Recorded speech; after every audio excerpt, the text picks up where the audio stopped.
పొత్తులో భాగంగా ఏపీలో బీజేపీకి చాలా మంది ఊహించిన విధంగా 6 లోక్సభ స్థానాలు దక్కాయి. అంటే సుమారు 42 అసెంబ్లీ స్థానాల్లో బీజేపీ ప్రభావం కనిపించబోతోందన్నమాట. ఈ క్రమంలో తాజాగా ఆ 6 స్థానాల్లోనూ అభ్యర్థులను కన్ఫర్మ్ చేసింది అధిష్టానం.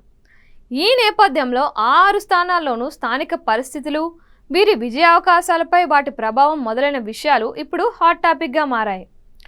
ఇక అరకు విషయానికి వస్తే కొత్తపల్లి గీత అక్కడ ఉన్నారు. వాస్తవానికి కొత్తపల్లి గీతకు ఎస్టీ సామాజిక వర్గం ఎప్పుడో దూరం పెట్టేసిందని చెబుతున్నారు. ప్రధానంగా 2014 ఎన్నికల్లో వైసీపీ నుంచి గెలిచిన అనంతరం ఆమె టీడీపీకి జై కొట్టడం, పైగా ఆమె సామాజిక వర్గంపై కూడా సందేహాలు తెరపైకి రావడం ఇందుకు కారణంగా తెలుస్తోంది. ఇక్కడ వైసీపీ నుంచి ఎస్టీ వాల్మీకి సామాజిక వర్గానికి చెందిన చెట్టి తనూజారానికి జగన్ టికెట్ కేటాయించారు. గత ఎన్నికల్లో ఇక్కడ వైసీపీ మెజార్టీ 2,24,089 కావడం గమనార్హం. ఇక రాజంపేట విషయానికి వస్తే అక్కడ కిరణ్ కుమార్ రెడ్డి పోటీ చేయనున్నారు. ఉమ్మడి ఆంధ్రప్రదేశ్ ఆఖరి ముఖ్యమంత్రిగా తెలుగువారికి గుర్తుండిపోయిన నల్లారి కిరణ్ కుమార్ రెడ్డి ప్రస్తుతం తెలంగాణలోనే నివాసం ఉంటున్నారని అంటున్నారు. అయినప్పటికీ ఈయనకు ఏపీలో టికెట్ దక్కింది.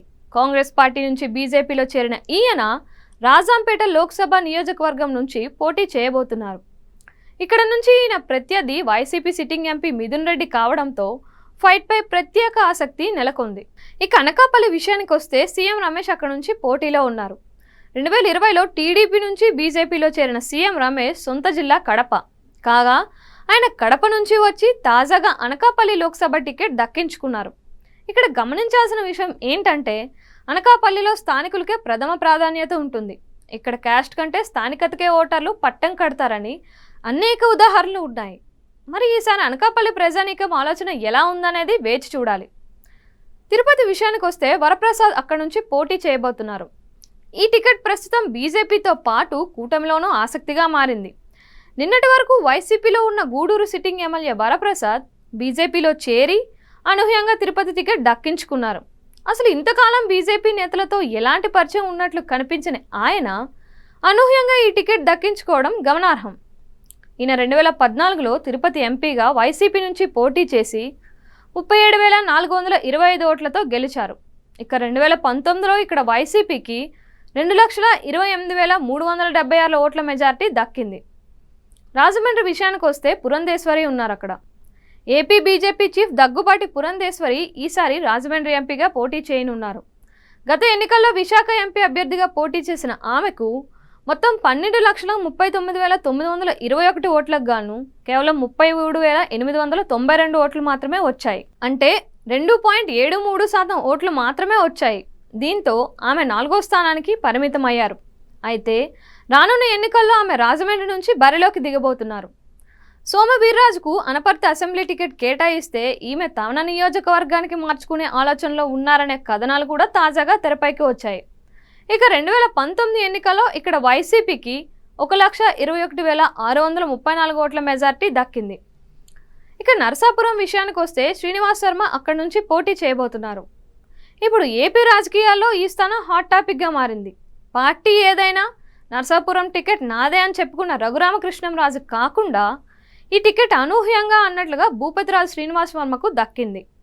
పైన చెప్పుకున్న 5 అభ్యర్థులు వలస నేతలు అయినప్పటికీ ఈయన మాత్రం మొదటి నుంచి బీజేపీలోనే ఉన్నారు.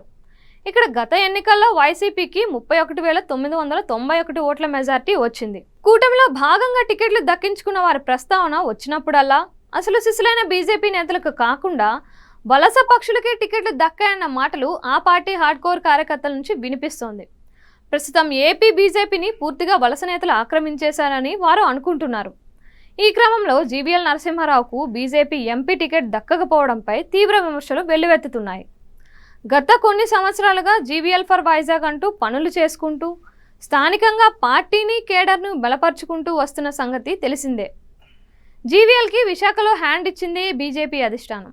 పోనీ పక్కనున్న అనకాపల్లి అయినా కేటాయించితా అంటే కడప నుంచి సీఎం రమేష్ని తీసుకొచ్చిందనే కామెంట్లు అక్కడ బలంగా వినిపిస్తున్నాయి. ఈ సమయంలో ఆయన కాస్త నిరసన గలం వంటిది వినిపించారు.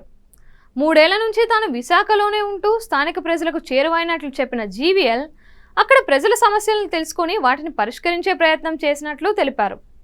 ఆయా సమస్యలపై పోరాడినట్లు చెప్పారు. అయితే తన నిస్వార్థమైన సేవ వృధా అయిందన్నట్లుగా స్పందించిన ఆయన త్వరలోనే విశాఖకు వచ్చి తన అనుచరులతో భేటీ అయ్యి భవిష్యత్ కార్యాచరణపై చర్చిస్తామని తెలిపారు. దీంతో ఈయన ప్రభావం విశాఖ, అనకాపల్లి లోక్సభ స్థానాలపై పడే అవకాశం పైన చర్చ నడుస్తోంది.